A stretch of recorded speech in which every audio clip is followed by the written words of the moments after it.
ఎందుకు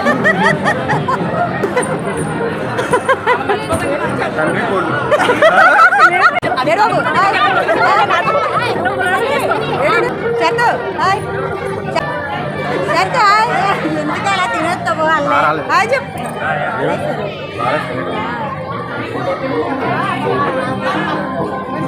మా మేనత్త కొడుకు పెళ్ళికి అయితే వచ్చేసాం.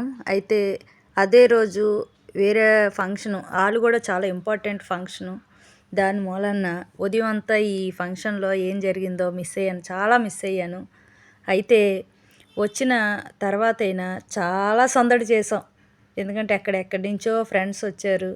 చాలా అంటే చాలా ఎంజాయ్ చేసాం. ఫుడ్ కూడా చాలా బాగుంది. నాకైతే వాటర్ బాటిల్ మాత్రం చాలా కొత్తగా అనిపించింది. వాటర్ బాటిల్ మీద పెళ్ళికొడుకు పెళ్ళికూతురు ఫొటోస్ వేసి జాగరపు వారి పెళ్లి పిలుపులు అని రాయించారు. నాకు అది మాత్రం కొత్తగా ఉంది. చాలా చాలా బాగుంది. ఇది ట్రెండింగ్.